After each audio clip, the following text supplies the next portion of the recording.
En la clase anterior nosotros vimos cómo el profesor José Lobo resolvía este problema que tenemos en pantalla.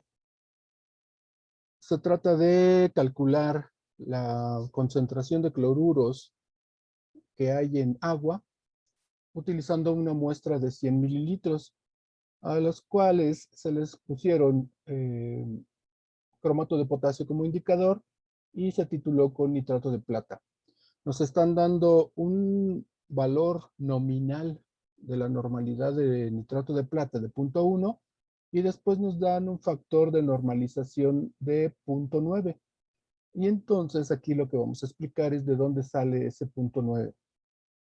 Durante la titulación, entonces acá aparece el color rojizo debido al cromato de potasio, perdón, el cromato de plata, que es el indicador, y para ese momento se han gastado 5.1 mililitros.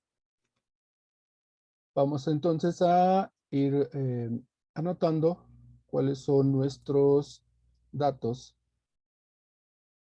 que son, primero nos preguntan cuál es la concentración, nos dicen que el tamaño de muestra es de 100 mililitros, y se tituló con una solución que tiene una normalidad 0.1, pero no es la real, es nada más la nominal. Para conocer la normalidad verdadera tenemos que afectarla por el factor de normalización, que también tenemos el dato. Se gastaron 5.1 mililitros en esa titulación y entonces, ¿cómo es que aparece este valor de factor de normalización? Pues bueno, para poder preparar una solución de nitrato de plata, pues nos tenemos que plantear, por ejemplo, cuánto volumen queremos preparar y a qué normalidad. Y para eso, entonces, necesitamos la definición de normalidad de una solución y su definición es que pues son la cantidad de equivalentes químicos del soluto entre el volumen de la disolución. Nosotros, si vamos a pesar un soluto sólido, entonces necesitamos su masa. Y sabemos que los equivalentes químicos de una sustancia sólida es masa sobre peso equivalente. Si lo utilizamos para esta fórmula, entonces la fórmula de normalidad nos quedaría como esto. Entonces nosotros podemos ir de esta fórmula a esta fórmula en cualquiera de las dos que nos convenga para calcular la normalidad de cualquier solución. Pero nosotros ya sabemos cuál debe ser la normalidad que queremos y también el volumen que queremos. Por lo tanto, este volumen que está dividiendo lo podemos subir multiplicando y podemos saber entonces cuáles son los equivalentes químicos que necesitamos para preparar esta disolución. Si lo hacemos con esta fórmula, ocurre lo mismo, tendríamos que subir eh, estos dos valores que están dividiendo, los subimos multiplicando y tenemos despejada la cantidad de masa de nitrato de plata que vamos a necesitar. En casos excepcionales, como es el nitrato de plata, que prácticamente para cualquier reacción de precipitación en el que la utilicemos, la normalidad, perdón, el número de transferencia en las reacciones en las que participa siempre va a ser un número 1, va a terminar siendo que el peso equivalente tiene el mismo valor numérico que el peso molecular. La única diferencia son las unidades. Entonces también pudiéramos utilizar esta fórmula, pero solamente cuando estamos seguros de que conocemos que el peso molecular y el peso equivalente tienen el mismo valor numérico. Si no es así, si no estamos seguros, entonces es más apropiado utilizar esta fórmula. Ahora, eh, para poder conocer el factor de normalización, pues necesitamos utilizar un patrón primario.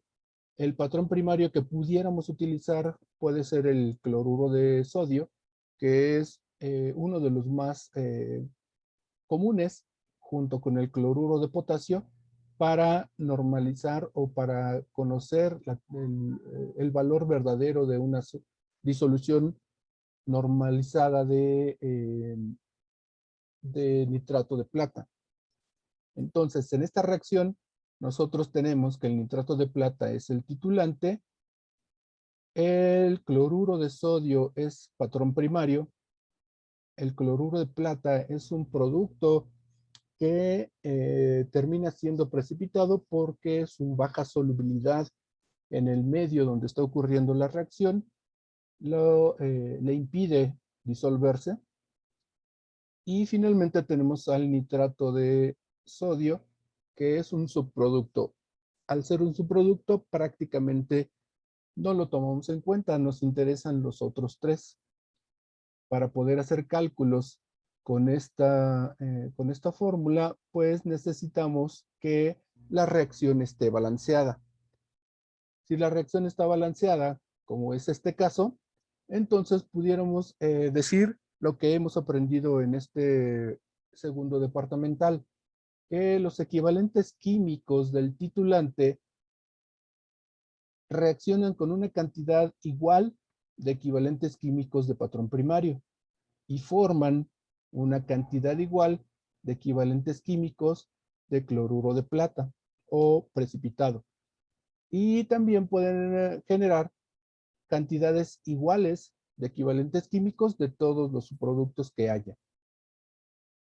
Conociendo todo esto, nos vamos a centrar en el titulante y el patrón primario para poder hacer cálculos. El precipitado en volumetría no nos interesa tanto como lo hacíamos en gravimetría. En gravimetría el precipitado era uno de los más importantes, pero en volumetría nos van a interesar tanto el patrón primario como el titulante. Entonces, si esta es una solución, el nitrato de plata está en una solución, entonces podemos calcularle sus equivalentes químicos con esta fórmula que acabábamos de deducir al despejar esta fórmula de definición de la normalidad. Aquí con esta multiplicación podemos saber cuántos equivalentes químicos se pueden gastar para utilizar para que reaccione totalmente con el cloruro de plata, de sodio, perdón. Y los equivalentes químicos del cloruro de sodio, pues se pueden calcular si es una sustancia sólida con su masa dividida por su peso equivalente. En esta reacción que estamos presentando en la pantalla, pues el número de transferencia será 1, porque solamente tenemos un catión en el precipitado y su carga es 1. Por lo tanto, sería 1 por más 1, número de transferencia 1.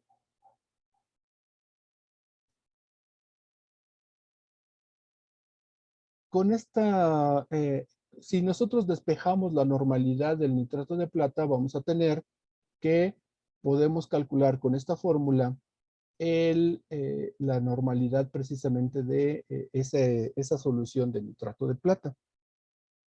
Pero también nos dicen que hay un factor de normalización porque no nos dan datos para calcular, no nos dan datos de la masa que se utilizó de cloruro de sodio y tampoco nos dicen nada acerca del volumen, pero nos dan un factor de normalización.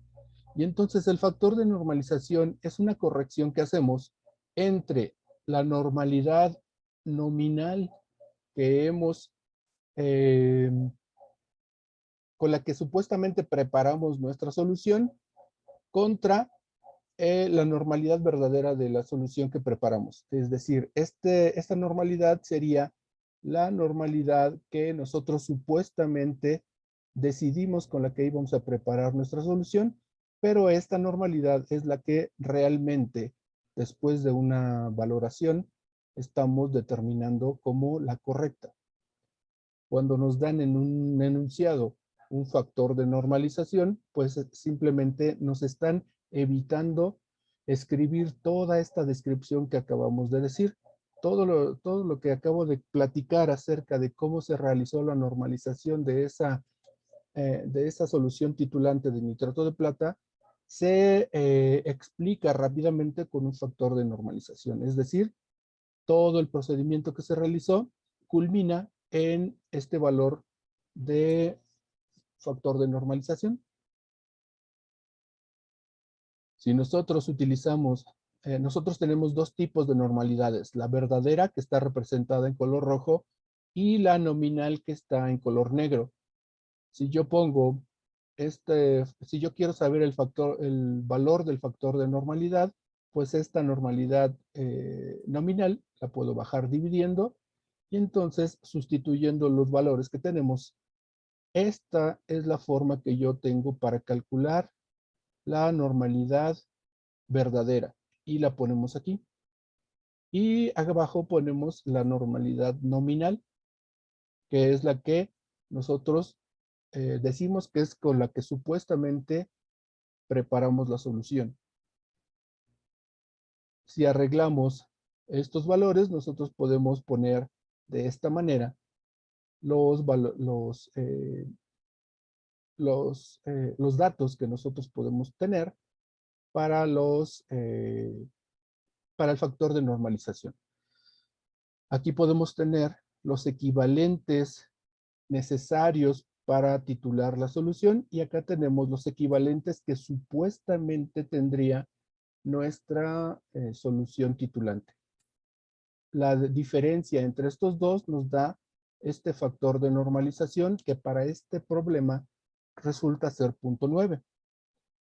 Si yo quiero saber entonces la real normalidad de mi solución del problema que estamos resolviendo, entonces voy a multiplicar la normalidad la normalidad nominal por el factor de normalización y nos da la normalidad verdadera, 0.09 miliequivalentes por cada mililitro.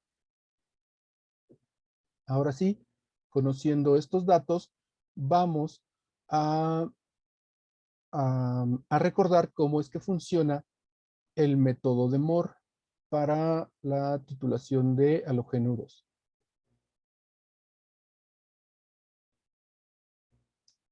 El problema nos dice que hay una muestra acuosa en donde tenemos cloruros. Por lo tanto, los cloruros van a ser el analito y el nitrato de plata será el titulante. Como en el caso de la reacción que vimos anteriormente, el cloruro de plata es un precipitado. Para mayor información, el precipitado de cloruro de plata es de color blanco. Y ya habíamos dicho que el nitrato de sodio es un subproducto. No nos interesa, aunque bueno, en realidad aquí nada más sería, aquí me faltó borrar el sodio. Es nada más nitrato. Y esta es nuestra reacción principal. La reacción principal es donde va a estar el analito. Esta es la sustancia que nosotros queremos cuantificar. Pero nosotros necesitamos tener un indicador y puede ser un indicador visual o puede ser un indicador instrumental. Para el método Moore, lo que utilizamos es un indicador visual, que es otra sustancia que puede reaccionar con el nitrato de plata y producir un precipitado que nos da un color diferente al blanco. Entonces utilizamos al cromato de potasio. La reacción del titulante con el cromato de potasio es una reacción secundaria y aquí en la pantalla ya lo tenemos, ya la tenemos balanceada al igual que la primera. Nuevamente el nitrato de plata es un titulante y el cromato de potasio es un indicador visual que va a cambiar de color. En la pantalla no nos dice, pero la disolución acuosa de cromato de potasio es de color amarillo. Por lo tanto, tenemos varios colores aquí involucrados. El cromato de plata será un precipitado de color rojo y bueno, pues tenemos también un subproducto de nitrato de potasio. En el método Bohr nos estamos aprovechando precisamente de esta situación, que el precipitado de los analitos es de color blanco, el precipitado del indicador es color rojo y originalmente el indicador es color amarillo. En el matraz Erlenmeyer, donde hagamos esta precipitación o esta reacción o este par de reacciones, pues nos va a dar una combinación de colores. Inicialmente, antes de titular, pues solamente vamos a tener al nitrato de plata en la bureta, todavía no agregamos nada. Vamos a tener el cloruro disuelto en la solución acuosa y eso lo vuelve una solución transparente y no hay nada de precipitado blanco de cloruro de plata. Al agregar el indicador, entonces se va a quedar de color amarillo porque como el cloruro, en la solución de cloruro es incolora, al agregar el indicador, pues todo se vuelve de color amarillo. No hay nada de precipitado rojo porque este indicador solamente va a funcionar cuando ya no exista cloruro. Después, durante la titulación, poco a poco va a ir disminuyendo el color amarillo del indicador, muy poquito, casi no es notable, pero lo que sí se nota mucho es que se va formando cada vez más, mientras más titulante pongamos en el matraz Erlenmeyer, más color blanco se va a formar porque está el precipitado blanco de cloruro de plata. Y entonces, si combinamos estos dos colores, para nuestros ojos se está formando una especie de color beige o algo así, o un amarillo de color huevo, de huevo revuelto. Entonces, aquí ya vamos teniendo un color diferente al que teníamos originalmente antes de comenzar a titular.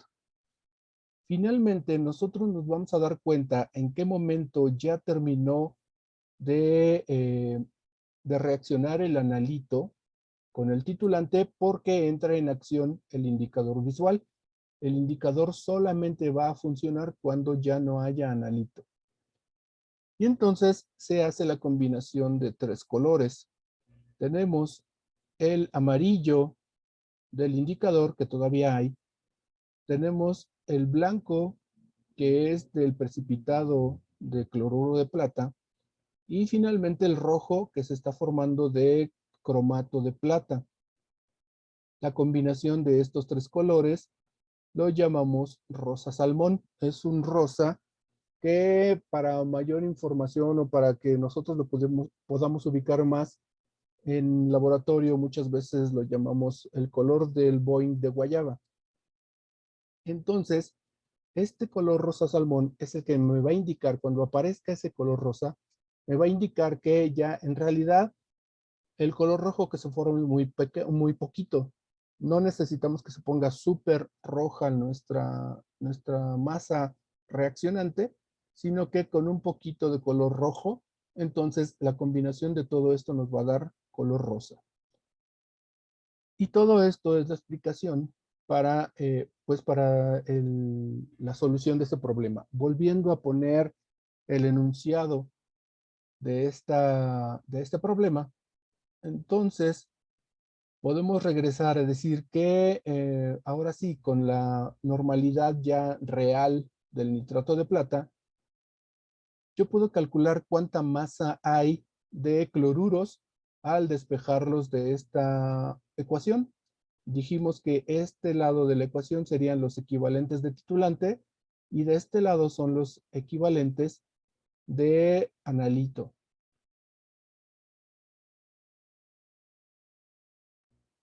Por otra parte, sabemos que la concentración másica de cloruros la podemos calcular como masa de cloruros entre volumen de la muestra. Si combinamos entonces esta fórmula con esta fórmula de acá con la masa de cloruros despejada, entonces vamos a tener esta fórmula. Este peso equivalente de cloruros que está dividiendo pasa multiplicando y formaría toda esta fórmula que significa la masa de cloruros. Y acá abajo nada más tenemos el volumen de la muestra. Nosotros podemos entonces sustituir valores. Eran 5.1 mililitros de titulante por la normalidad del titulante y por el peso equivalente del cloruro. En la fórmula que vimos anteriormente, perdón, en la reacción donde estaban los cloruros, vimos que el número de